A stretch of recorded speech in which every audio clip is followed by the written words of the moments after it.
예, 성도님들이 기도해 주시고 많이 도와주시고 하셔서 키르기즈스탄 선교 다녀오는 것을 안전하게 다녀왔습니다. 정말 감사를 드립니다. 그 기간 동안 지나면서 날씨도 꽤 덥긴 더웠습니다. 제가 선글라스를 담아갔던 안경통을 잠깐 선교사님 차에 뒀는데 그 본드가 녹아서 이렇게 떨어져 버리더라고요. 그래서 덥긴 덥구나 하긴 했습니다. 정말 감사한 거는 또 선교사님 차가 에어컨이 안 돼서 정말 은혜롭게 다녀왔습니다. 수도는 또 왜 그렇게 공기가 안 좋은지 서울보다 안 좋더라고요. 그래서 마지막 날 집회를 마치고 이제 그 지역의 청년들을 이제 다 돌려보내고 그 미국 팀이랑 같이 조금 더 있다가 내려왔는데 내려오는 길에 정말 감사하게 성교사님 에어컨이 안 돼서 창문을 내렸는데 더워서 이 소리가 시끄러워서 이 얘기하는 게 잘 안 들려서 올렸거든요. 그러니까 또 더운 거예요. 그래서 또 내렸어요. 또 시끄럽더라고요. 다시 올렸어요. 덥더라고요. 한참 그렇게 하면서 4시간을 달려왔는데 이제 수도에 도착했는데 공기가 얼마나 그렇게 안 좋은지 그것도 너무 감사했습니다. 그래서 마지막 날 이쁘게 입을 거라고 흰색 이렇게 와이셔츠 같은 거 이렇게 넥타이 하면 되는 거 그런 거 있죠. 그런 거 입고 딱 타서 도착을 했는데 소매가 새까맣더라고요. 그것도 좋았습니다. 어쨌든 참 감사하게 다녀왔던 시간들이었습니다.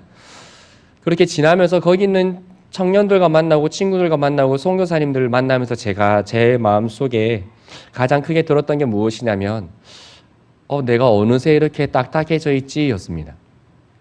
이상하게 첫날에 가서 그 예배를 함께 드리고 그 청년들을 이제 만나서 수련회를 시작하는데 개 예배를 제가 설교를 했거든요. 그 설교를 하면서 제 마음속에 들었던 생각이 뭔가 하나님께 나아가지지가 않는다라는 느낌이 저에게 굉장히 많이 들었어요. 그러면서 제가 제 신앙을 한 번 더 돌아보면서 언제 이렇게 딱딱해져 있었지라는 거였습니다. 왜 이렇게 내가 무엇인가 쫓기듯이 달려왔고 내가 무엇인가에 나의 영혼의 삶을 돌아보는 것보다 먼저 다른 게 우선되어 있었지라는 것을 생각하게 되었습니다. 그러면서 오늘 읽었던 말씀과 같이 예수님께서 말씀하셨던 좋은 밭이 되어야 한다라는 것에 대해서 다시 한 번 더 저의 삶을 돌아보게 되었습니다. 그리스도인들의 삶은 언제나 하나님 말씀 앞에서 하나님 앞에서 좋은 밭의 신앙으로 살아가야 할 줄 믿습니다. 왜냐하면 좋은 밭만이 열매를 맺을 수가 있기 때문입니다. 다르게 말하면 열매를 맺고 싶으면 좋은 밭이 되어야 한다라는 것입니다. 그러면 우리가 좋은 밭이 되기 위해서는 어떻게 해야 될까요? 오늘 말씀에 보면 밭의 종류가 몇 가지가 나옵니다. 길가에 떨어지는 씨앗이야 어쩔 수 없겠지만 흙이 얕은 돌밭도 있고 또 어떤 것은 가시가 있는 돌밭도 있고 또 어떤 것은 좋은 밭이 있다라고 이야기를 합니다. 그러면 흙이 얕은 돌밭, 딱딱해진 돌밭은 어떻게 하면 될까요?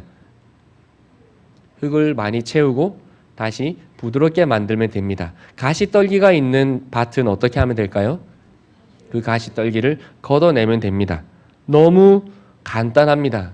그런데 참 하지 못하는 것이 그러한 것들입니다. 때로는 우리가 신앙생활하면서 나의 마음밭이 한 번에 좋은 밭이 되어버리겠다라고 다짐할 때도 있습니다. 그래서 새로운 한 해가 시작될 때 우리는 올해는 꼭 성경 1독을 시작하겠다. 이것으로 나의 심령을 하나님 앞에서 부드럽게 만들겠다 하고 시작을 해서 창세기 출애굽기 가고 나면 진도가 안 나갑니다. 갑자기 제사 막 소를 쪼개고 막 우린 도살하는 사람도 아닌데 하다가 그래 우리 예수님의 말씀을 읽자 요한복음으로 가죠. 얼마 안 가면 읽었던 말씀이 그 말씀 아까 하셨던 말씀인데 여기서 또 하노 막 이렇게 하고 막 이렇게 하게 되죠.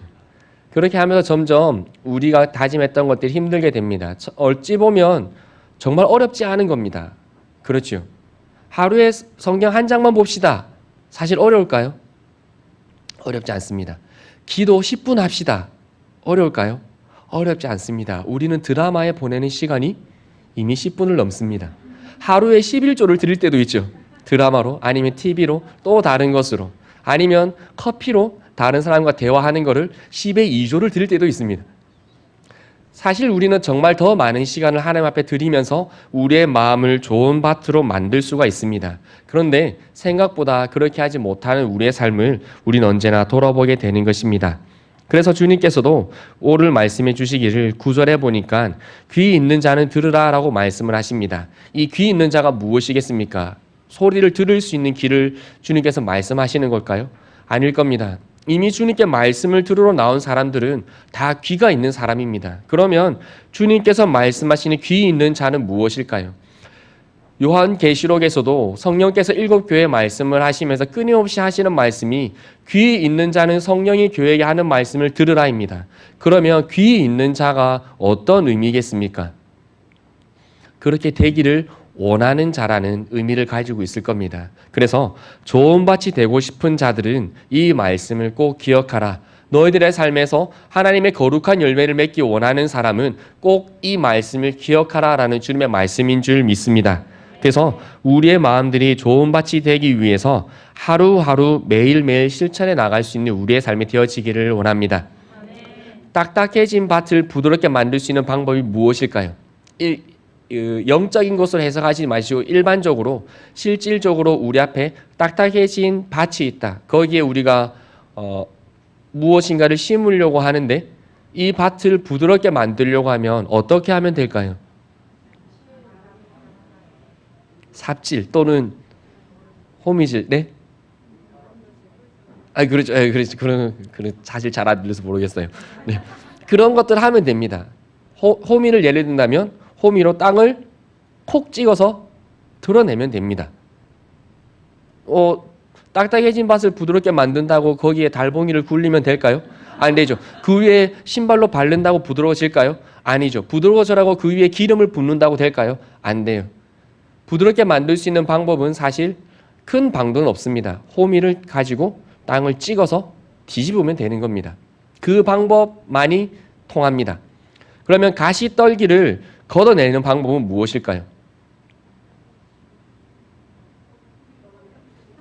잡아서 뽑으면 되는 겁니다. 어디까지 뽑아야 하죠? 뿌리까지 뽑아야 됩니다. 위에 지금 안 보이면 괜찮다고 위에만 탁 잘라내고 나면 어떻게 되죠?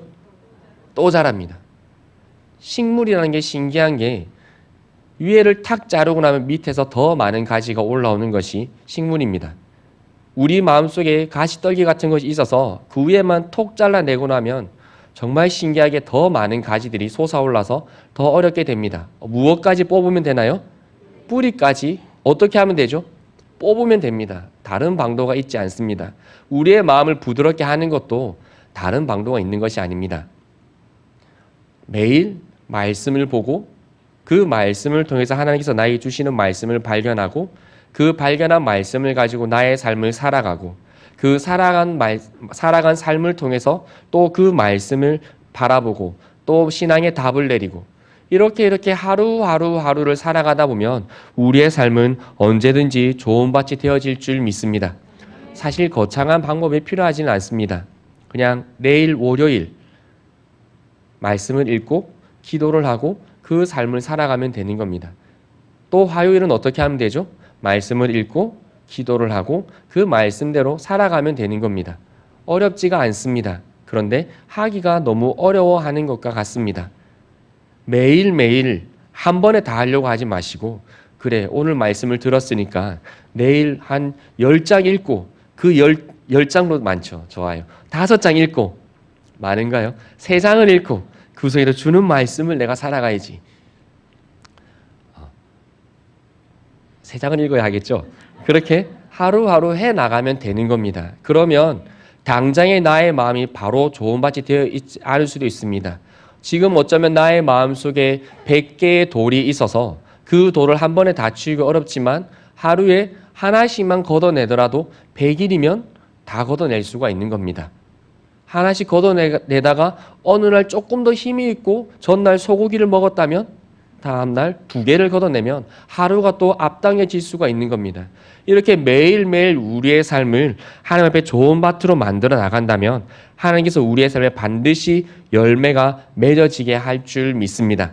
얼만큼의 열매가 맺어질지는 씨앗에 있습니다. 하나님이 결정하신다라는 겁니다. 그런데 때로는 우리가 내 삶에 얼만큼의 열매를 맺고 싶은지를 결정할 때가 있습니다. 하나님, 제 삶에 30배는 맺어줘야죠. 하나님, 이왕에 기도할 거 100배는 맺어지게 해주셔야죠. 어쩌면 우리가 할 수 없는 것들에 대해서 하나님께 구하며 나아갈 때가 있다는 겁니다. 제가 이번에 비행기를 타고 가면서 올 때는 다행히 그 집회에 참여하고 있던 청년이 항공사에 있는 청년이 있어서 다 그 비상 탈출구 쪽에 앉아서 다리를 조금 편하게 왔는데, 갈 때는 조금 좁게 앉아서 갔거든요. 좁게 앉아서 가면서 제가 들었던 생각이, 와, 슈퍼맨처럼 날 수 있으면 좋겠다였습니다. 그래서 제가 비행기 탈 때마다 약간 그 생각하거든요. KTX 탈 때랑 이럴 때, 하나님 좀 날 수 있게 해주시면 안 됩니까? 가능할까요? 안 가능합니다. 불가능한 것을 구한다고 해서 그것이 가능해지지 않더라라는 겁니다. 우리가 어느 만큼의 하나님 30배 열매를 맺게 해주십시오, 60배 열매를 맺게 해주십시오, 우리의 소망으로 기도는 하겠지만은 그것을 우리가 결정할 수 있는 게 아니다라는 것입니다. 때로는 우리가 결정할 수 없는 것 때문에 우린 너무나 많은 시간을 들이고, 결정할 수 없는 것을 기도하고 그것이 이루어지지 않는 것 때문에 우린 오히려 하나님께 우리의 믿음이 흔들려 버릴 때가 있다라는 겁니다. 결정할 수 없는 것들을 구하시는 것이 아니라 지금 당장 내가 할 수 있는 좋은 밭이 되기 위해서 나아가실 수 있는 우리 성도님들 되어지기를 바랍니다. 그럼 하나님께서 우리의 삶에 열매가 맺어지게 해주실 줄 믿습니다. 우리에게 어떤 열매가 맺어지겠습니까? 하나님께서 우리에게 말씀의 씨앗을 심어주시면 그 말씀이 예수 그리스도이기에 예수 그리스도께서 승천하여 올라가시면서 우리에게 주신 보혜사 성령으로 말미암아 맺어지는 성령의 9가지 열매가 맺어진다라는 것입니다. 그 9가지의 열매를 말씀드리면, 사랑, 기쁨, 평화, 제가 약간 풀어서 말씀드리는 거예요. 사랑, 기쁨, 평화, 인내와 참을성, 친절함, 선량함, 성실함, 온화함, 자제함 등의 열매를 맺어 나갈 수 있어야 한다라는 것입니다. 이 열매가 우리 성도님들의 삶에 풍성히 맺어지기를 소망합니다. 이 제일 마지막에 자제함, 절제라는 것이 참 때로는 우리의 삶에 너무 힘듭니다. 때로는 사랑도 하고 기쁨도 하고 평화도 하는데 이 절제라는 것에서 굉장히 넘어질 때가 많더라라는 것입니다. 특별히 우리가 화가 날 때에 더 그것이 어렵다라는 것입니다. 제가 예전에 굉장히 믿고 따랐던 선생님 한 분이 계십니다. 제가 중학교, 고등학교 때 지도해 주셨던 선생님인데, 제가 그 선생님을 얼마나 믿고 따랐었냐면, 그 선생님이 학원을 하실 때 제가 그 학원에 가서 뭘 했었냐면, 홈플러스 가서 과자를 싸게 떼와서 그 학원의 매점에서 제가 팔았습니다. 매점이 갖추어져 있었던 것도 아닙니다. 정말 지금 들으시기에도 헛웃음이 나시죠? 대학교 졸업하고 뭐 한다고 맞죠? 그런데 그만큼 제가 믿었었습니다.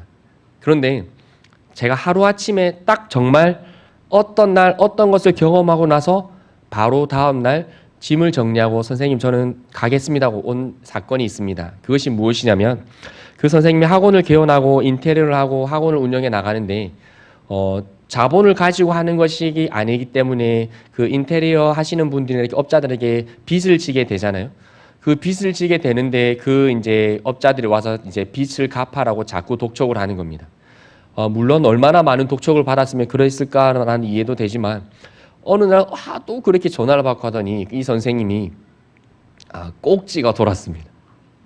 정신이 확 나가시더니, 그 예전에 학교 통이었거든요, 그 선생님이.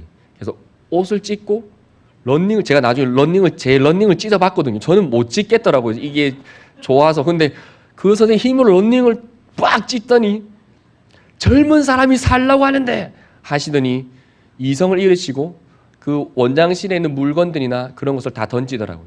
다 던지고 화가 나서 옥상으로 올라가더니 발로 옥상 난간 쇠를 다 차서 부셨습니다. 얼마나 힘이 센지 아시겠죠? 학교 통이었었다니까요. 그것을 딱 보고 제가 어떤 마음을 가졌냐면, 그 선생님이 저 사람 안 되겠다 한 것이 아니라, 저렇게 화를 절제하지 못하는 사람과 내가 같이 할 수 없겠다 생각을 하고 다음날 바로 짐을 싸서 나왔거든요. 그리고 그냥 선생님 뵈면 인사만 하고 더 이상의 관계는 갖지 않았습니다. 절제라는 것이 때로는 우리의 삶이 너무 어렵겠지만 사람의 관계를 흐트러버리게 되는 걸 수도 있습니다. 지금까지 쌓아왔던 사랑, 기쁨, 평화, 인내, 친절함, 선량함, 성실함, 온화함 등이 한순간에 무너져 내려버릴 수 있는 것이 바로 절제하지 못할 때 그렇게 되는 것입니다. 어쨌든 이 성령의 9가지 열매들을 우리가 좋은 밭이 되어서 맺어 나갈 수 있는 우리의 삶이 되어야 할 줄 믿습니다. 그렇게 하면 하나님께서 세워져 나가시고 하나님께서 이끌어 나가실 줄 믿습니다. 그래서 우리 성도님들의 삶을 통하여서 우리 성도님들의 삶뿐만 아니라 성도님들의 자녀들의 삶들까지 하나님께서 기억하시고 세워나가시는 축복이 있기를 소망합니다. 좋은 밭이라는 것은 열매를 맺어지게 되는 겁니다. 그렇다면 그 밭을 농부가 한 번만 활용하고 말겠습니까? 아니면 다음 해에도 또다시 활용하기 위해서 관리를 잘하겠습니까? 관리를 잘하겠죠. 그러면 그 밭을 다른 사람에게 자랑을 할까요? 안 할까요? 하겠죠. 이상하게 여기에만 심으면 열매가 장난 아니게 맺히더라. 이상하게 저 사람에게만 사역을 맡겨놓으면 그 사역이 잘 되더라. 이상하게 이 사람에게만 직분을 맡겨놓으면 이 사람을 통해서 정말 수많은 아름다운 열매가 맺히더라. 하나님 자랑을 하실까요? 안 하실까요? 하시겠죠. 그러면 하나님께서 집중 관리가 들어갈까요? 안 들어갈까요? 들어가는 겁니다. 하나님이 관리하시면, 하나님이 옳다고 하시면, 하나님께서 맞다고 말씀해 주시면 누가 대적할 수가 있겠습니까? 하나님께서 우리 성도님들의 삶이 옳다라고 말씀해 주시고 우리 성도님들의 삶에 대해서 칭찬을 해 주신다면 과연 그 어떤 권세자가 반대할 수 있겠습니까? 라는 겁니다. 좋은 밭이 되시는 우리 성도님들 되어지기를 소망합니다. 그것을 위해서 매일매일의 삶을 하나님 앞에서 조금씩 좋은 밭으로 만들어 가시기를 바랍니다. 매일매일 하나의 돌들을 드러내기 시작하십시오. 매일매일 한 가지라도 그 뿌리를 뽑아내실 수 있기를 바랍니다. 매일매일 한 모퉁이라도 호미질을 하셔서 부드럽게 만들어 나가실 수 있는 우리 성도님들 되어지기를 소망합니다. 그러면 하나님께서 계획하신 놀라운 열매들을 주실 것이고 또 성경에도 다윗이 고백하는 것과 같이 의인의 자녀가 걸식함을 본 적이 없다라고 말함과 같이 우리 성도님들 통한 그 자녀들이 세상 가운데에 하나님께 귀하게 쓰임받는 자들이 되어질 줄 믿습니다. 진짜 의인의 자녀는 걸식하지 않습니다. 여러분들이 진짜 좋은 밭이십니까? 아니면 좋은 밭이라고 생각을 하고 있는 그냥 그런 밭이십니까? 하나님은 절대 은혜를 아끼지도 않으시지만 낭비하시지도 않는다는 것을 기억하십시오. 하나님은 절대 그 능력을 아끼시지 않으시지만 낭비하지 않는다는 것을 기억하십시오. 하나님께서 우리 성도님들의 자녀들과 그 인생길을 축복하기를 원하시지만 그 축복이 만약에 그들을 시험 들게 하는 것이라면 하나님께서 행하지 않으신다는 것을 기억하시기를 바랍니다. 그 시작으로 여러분들이 좋은 밭이 되시고 여러분들을 통하여 또 여러분들의 자녀들이 또한 하나님의 계획들이 이 교회 가운데 온전히 이루어지기를 소망합니다. 옆에 분에게 이렇게 한번 인사하면 좋겠습니다. 좋은 밭이 되겠습니다.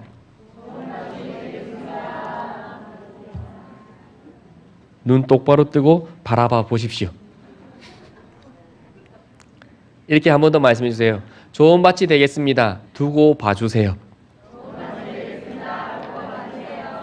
함께 기도드리겠습니다.